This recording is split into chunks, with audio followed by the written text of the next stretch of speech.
All right, so Immortal Technique, Rock to Save Darfur.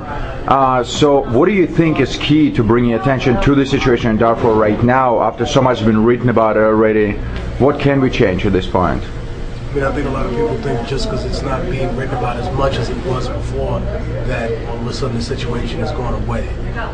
While the better part of major military operations have calmed down, there's still the issue of slavery that exists there.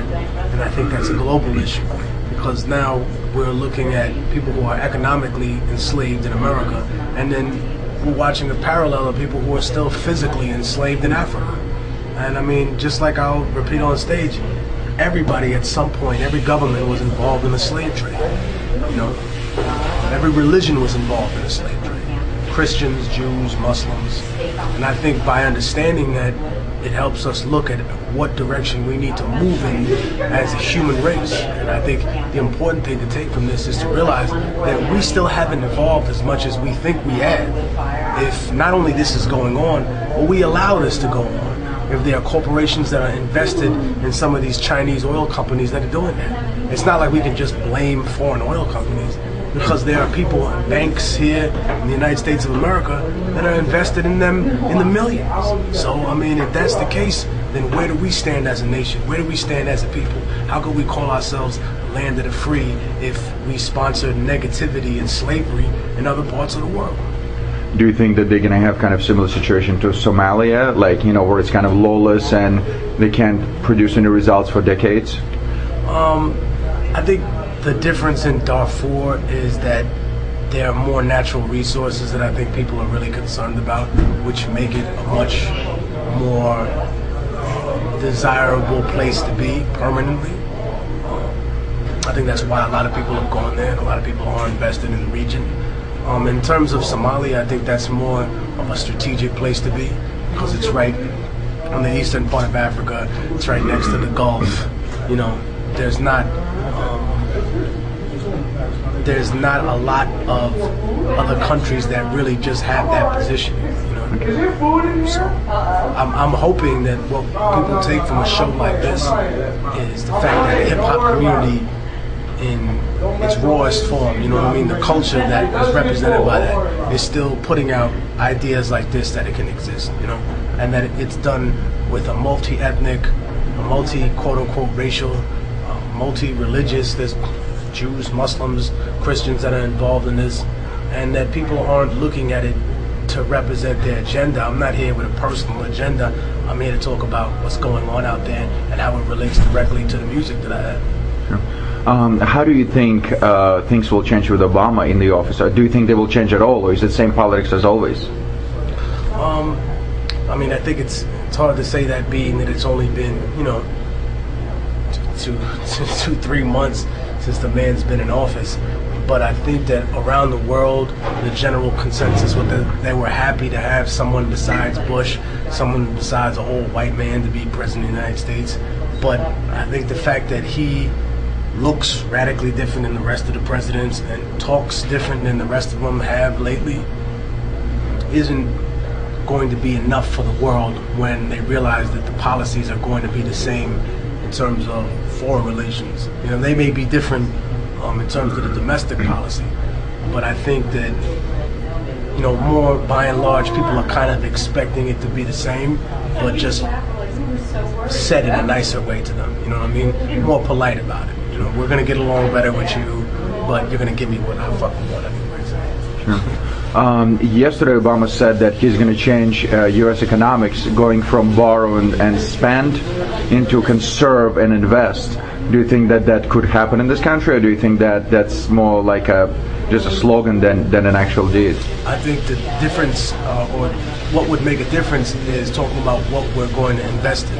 If we talk about the economic infrastructure of America, we can't just talk about corporations and investing in them and expecting that to trickle down, because then that's just an isotope of Ronald Reagan's little element of an idea, or the people that were behind him. I think if we're going to invest, we have to invest in people. We have to invest in science. We have to invest in education, which we're really not doing. Matter of fact, we're taking resources away from that. We're closing down programs that are open to immigrant students. You know what I mean?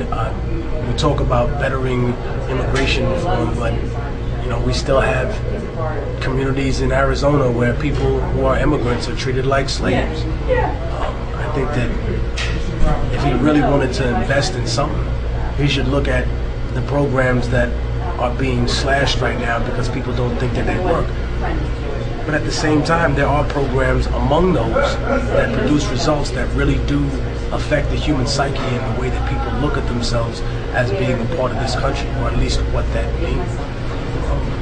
Okay. It's sad because I don't think the American public has a problem spending, or it's not that they have a problem with it. The majority of Americans, I should say, think it's a necessary thing to spend, you know, $10 billion, do a bombing run on the Taliban and Al-Qaeda, but don't realize that if they spent 5% of that money, you know, if they spent $500 million building the economic infrastructure of Afghanistan in the area where I just came from, to build up schools, to build up hospitals, to build roads, to facilitate clean drinking water, to get medical supplies and enable them to produce their own medical supplies.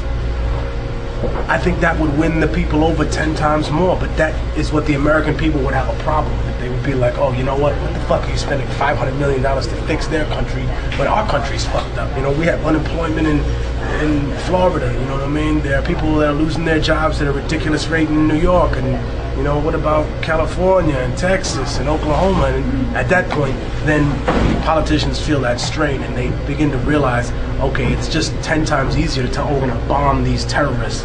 And then people are like, oh, sure, they don't even ask a fucking question about that. But as soon as the money's being used for something good, you know, people have a problem with that. Unless we change that mentality, then we can't expect to go anywhere in the world and for people to greet us like a liberator, because all we're really doing is enabling them to kill other people. Right. We're asking them to do something horrible for us. You know, we're going to give you weapons, you can kill people. You know, fine, we want to support someone against a terrible regime, that's one thing. But without rebuilding an infrastructure, I mean, that was the mistake in the first place. That's the reason that Afghanistan fell into the hands of the Taliban, because afterwards we didn't do anything in terms of restructuring things. And I think that's something else that's being brought up here too, about the nature of interventionism, which is a dialogue that we don't have and a debate that we don't have in this country. You know, people say, oh, we shouldn't have gone to Iraq, or we should get out there. Well, then wouldn't it develop into the same situation in Afghanistan? If we should have never gone there, fine, then where should we go? Should we have gone to Rwanda?